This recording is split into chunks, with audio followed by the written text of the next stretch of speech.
Yeah, so I thought what I would do for my time today is kind of go a little bit more into the technology side, since I guess in some sense that's the main part of what I represent. And I know this morning that the whole of the morning was spent looking at deep dive, so I thought I'd use as my entree point actually an aspect of deep dive. So what is dark data and how do you bring it to light? So if you look at the dark data that deep dive brings to light, what do you find there? You find there a scanned document of human language text. You find an HTML document of human language text. You get what's described as a text table. Now, that's meant to distinguish it from something like a database table or a spreadsheet, but it's accurate also in the sense that most text tables also have human language in them, things like the labels of the columns and the labels of the rows. So even though some of it is numbers, there's also language there that you have to interpret to understand things. And so what happens when you peek inside what you get for deep dive? Well, if you look, for example, at the tutorial for deep dive of extracting mentions of spouses from the news, the top level is there's preparation, data processing, distance supervision, learning and inference, error analysis. And then if we dig down into that for the data processing, we get the loading raw data, adding NLP analysis, extracting candidate relations, extracting features for each candidate. And if you dig down into that one level deeper into the rock, you get down to me. We use Stanford's Core NLP natural language processing system to split articles into sentences and their words. We'll get lemmas, parts of speech, named entities, and a dependency parse. And so it's that kind of level of trying to understand the information that's in text is the kind of work that I do. And the point I'd like to make is that this is actually an area of great complexity. Human language understanding is difficult. So on the one hand, it's omnipresent. You can see these estimates in the sort of business-oriented magazines. There are different ones you see that 70% of data is text or 80% is data is text. If you look into these estimates, none of them have any kind of real basis in them, right? It's some guy at Gartner pulled some number out of thin air. But I think it's generally agreed that everyone knows that in any business, the majority of the data that's dealt with is really human language text data. That's what makes businesses run. And so we'd like to get the information out of that data. And that's traditionally been one of the most recondite areas of data mining is how can we get semantic actionable information out of natural language text. So me and my colleagues in the NLP group, we're the hard rock miners who do the difficult data mining to make this operation possible. And so in the deep dive application, that was then using Stanford Core NLP. And Stanford Core NLP is a widely used open source package that me and students have built up over the last decade. It's used by lots of people, either in the open source or the licensed version, that it's sort of one of the best maintained and performing open source NLP packages that are available. And so it provides a lot of this kind of common natural language analysis that allows you to then get started to get information out of text. So it'll take pieces of text and find their parts of speech. It finds the names of things, so it'll find the names of people and places and dates and times and interpret them and things like that. It does co-reference, so when you have a bigger text with pronouns, it'll work out who the pronouns refer back to. And it works out the syntactic structures of sentences, so you know which words modify which other words. Okay, so that's sort of the present of NLP, that's the kind of thing that you can download today and use for quite a bit of natural language processing very effectively as in applications like Deep Dive. But what I want to talk about for the rest of my time today is what will drive NLP breakthroughs in the next decade. And the answer I then want to tell you about for this is the idea of using deep learning for precise natural language understanding. So in the last 5 years, we've seen the enormous rise of deep learning as a kind of a reinvention of neural networks as a very powerful way to get meaning out of many modalities of information, so images, speech signals, but then also for natural language. And so I'm going to tell you a bit about that, and then straight after this, one of our students, Urvashi, is going to tell us more about using deep learning for natural language understanding. The starting point for nearly all this work is getting vector representations of words. So we use the idea of distributional learning, where we take a huge pile of text, billions of words of continuous text, and we look at words where they appear in context. And then we're going to use these contextual distributions to try and estimate a vector for each word, so there's predictive of other words that appear in their context, and those words will simultaneously be having vectors estimated for them. And so the end result of that is we represent the meaning of each word as a high-dimensional vector. I only made it 10-dimensional, so it doesn't look too bad on the slide, but in real applications, commonly this might be 300-dimensional or 800-dimensional. And then once we have these kind of vector space representations, they give you a very powerful, concrete representation of the meaning of words. Words with similar meaning just cluster in this space. But it's not only that words of similar meaning cluster in the space. What we find out is that these spaces have dimensions of meaning, that particular directions in the space can be seen to have particular semantic components of their meaning. And that was something that was discovered by work at Tomasz Mikolov at Microsoft and Google around 2013, which was a really intriguing idea. So a piece of work that we did in 2014 was to develop an alternative model of word vectors, which was the glove model. And I don't really want to argue that the glove model is better or worse than other models, but I think where it was really useful was it started the path of achieving some insight into explaining how you can get linear relationships for dimensions of meaning appearing in these high-dimensional vector space components. And the idea was to say that if we had components of meaning, how we're going to capture components of meaning is by looking at ratios of co-occurrence probabilities. So if I've just taken a simple physical example here, so we have the physical ice, water, steam dimension. And if we just look at co-occurrence probabilities of words, well, ice and solid will have a high co-occurrence probability, but so will ice and water. And steam and gas will have a high co-occurrence probability, but so will steam and water. So to actually cleanly pick out a dimension of meaning, what you want to do is look at the ratio of co-occurrence probabilities. And so if you want those ratios to come out to be a linear relationship in a vector space, then what you want to do is to have the dot product between the word vectors be proportional to the log of the probability of co-occurrence. Because then as soon as you do that, the log of the ratio is then turning into a linear representation in the vector space. And so we developed a way of estimating these as a kind of generalized SVD procedure, and it works very nicely. So we can learn word similarities. So if we ask what words are similar to frogs, we get frogs, toad, and then we get these words that no one has ever heard of, but it turns out that they're different kinds of frogs.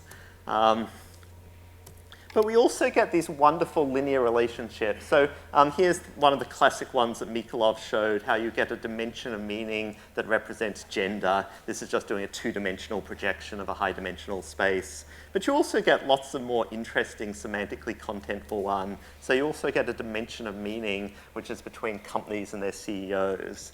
And these word vectors are very useful for all kinds of applications. So this is finding entities, finding person names and company names. So the top line is a standard CRF model, which has categorical features and a kind of sequence logistic regression model. And it works very nicely. So interestingly, traditional methods of dimensionality reduction, like SVD, don't help when you put them into such a model. But newer methods of learning distributed representations do help quite a bit.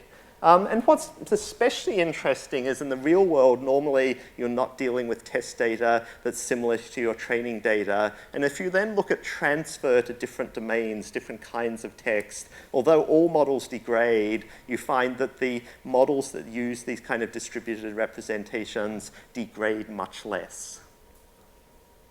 So that's great. We have wonderful new models of word meaning that are very useful in many applications. And indeed, there was already discussion of that before the break in the work that you're hearing about from Will Hamilton. But I want to get on to talk about doing more than just having the meaning of words. So when we turn to modern applications, we need more than just keywords. And one of the ways that this is panning out is in web search. So now on Google, over 20% of the mobile searches use speech, more than 1 in 5. And when people are doing spoken queries, they don't use keywords, they talk to their phone. And so to really make progress with those kind of queries, we actually have to do natural language understanding of whole phrases and sentences. And so a central idea that I'm interested in is the idea of compositionality. If you want to build something complex, you have parts to it, and what you want to do is understand how big complex things work in terms of knowing how smaller subassemblies and components of them work.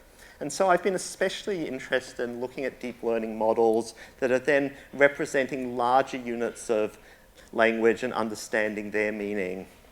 A first way of doing that, which has been quite successful but is still quite simple, is to just model the meaning of a sequence of words. That's been super successful in the area of machine translation. So there's been a new generation of neural machine translation systems that have come out in the last couple of years from Google, from Montreal, and also from work that we've done at Stanford, which are producing really huge gains in the quality of machine translation. How these models work is by having a big, deep, long neural network, which starts off as a sequence model. So it's representing the sequence of words, maintaining vector representations as you go along the sequence of words.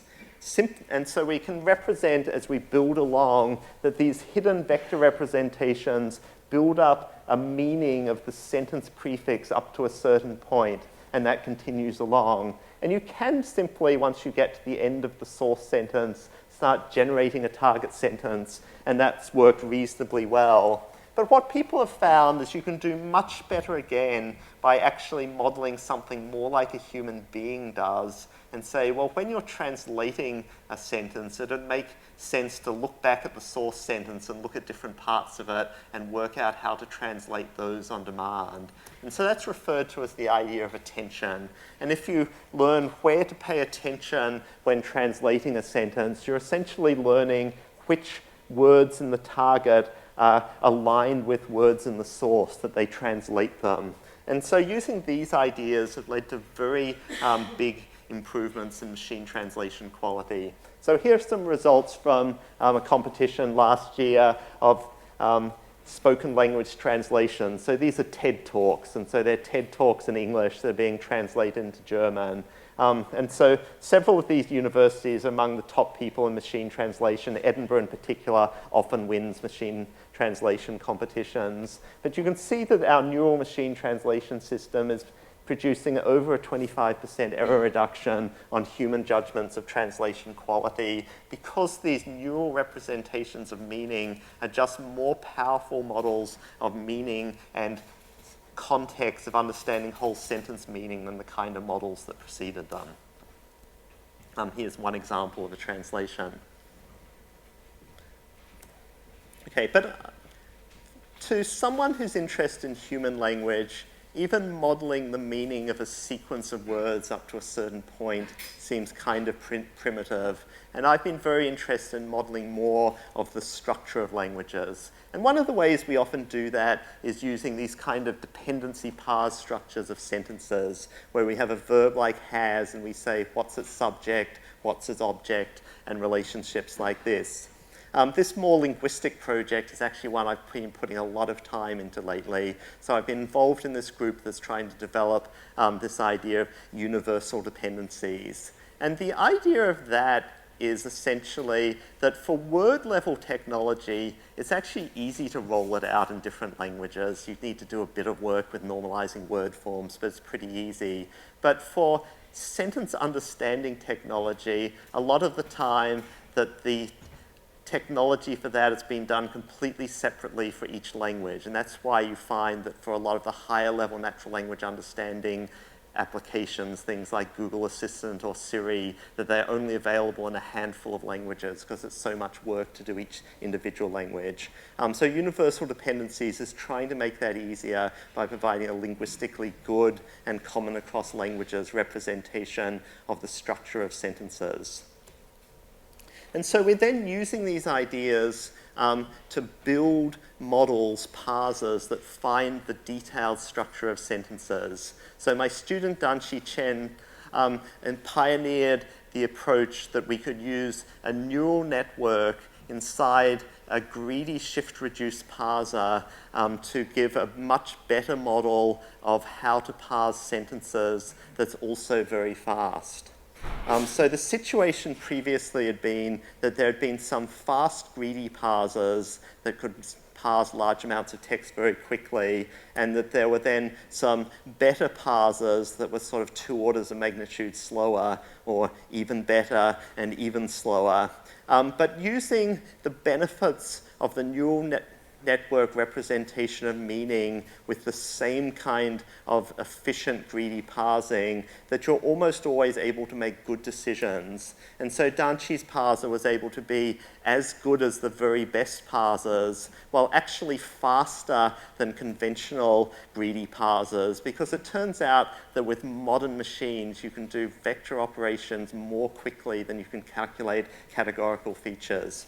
So this work has been highly successful. So if any of you have heard of the recent Google announcements of Parsi McParsface, SyntaxNet, they've done further engineering and quality improvement work, so their numbers are better than the bottom line numbers that I show there. But it's essentially using exactly the same approach that Danshi introduced.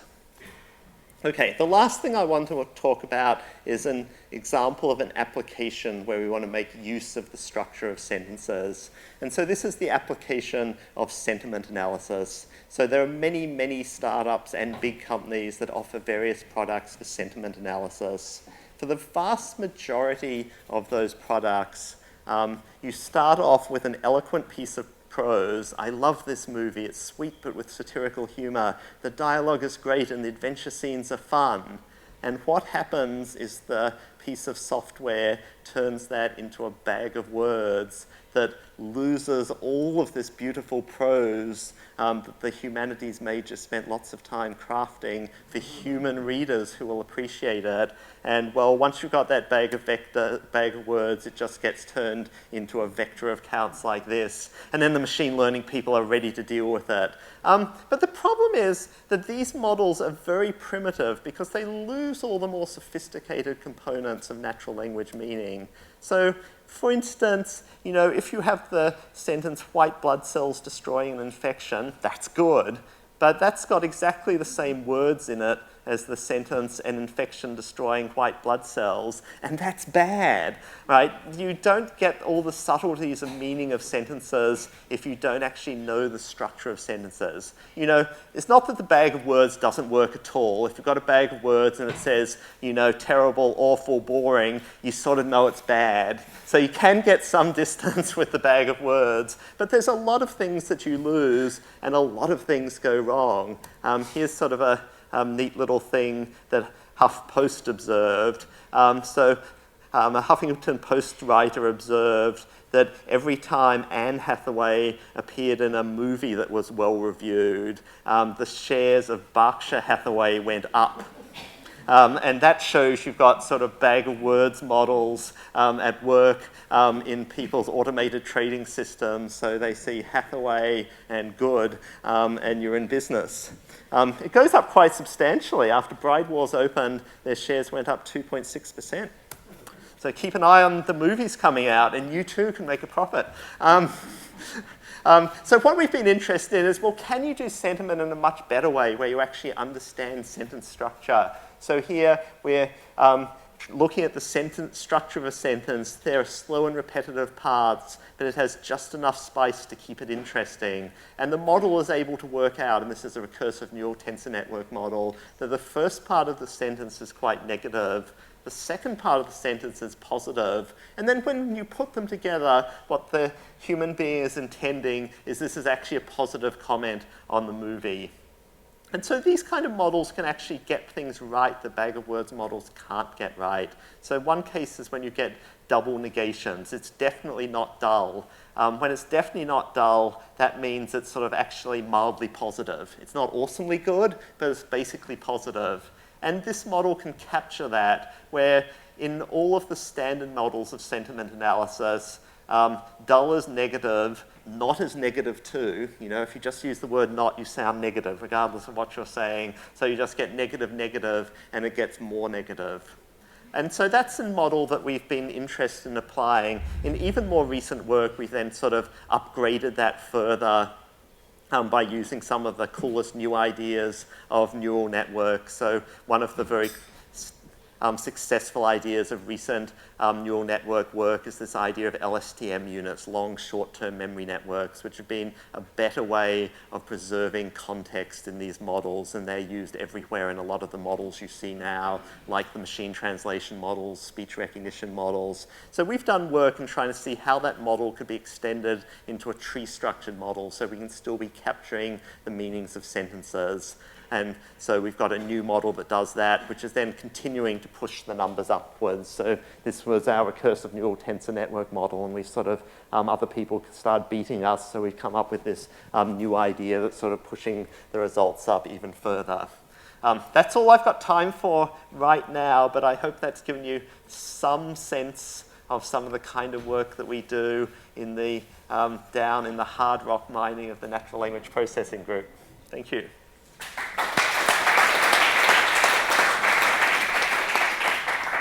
Questions for Chris? Yes, right here. We have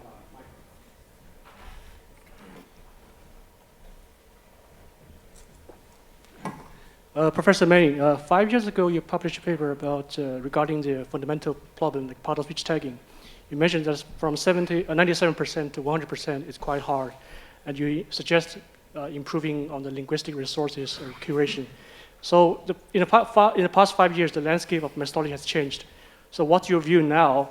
Do we surpass the 97% threshold, or you're quite optimistic about the technology we can improve over without bothering about the curation and the resources? So that's okay, I'll give a brief answer to that, but probably not everyone in the audience knows that. So numbers for part of speech tagging in the last 5 years have gone up a little bit.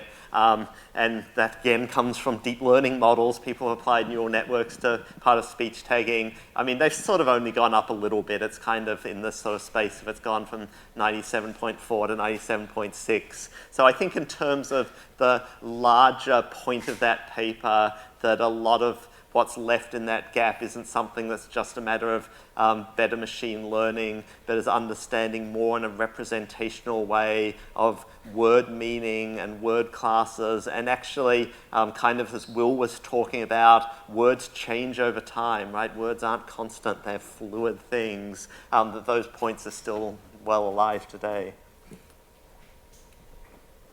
We're going to move on, but I hope Chris will stick around for our panel discussion in just a few minutes. Thank you, Chris.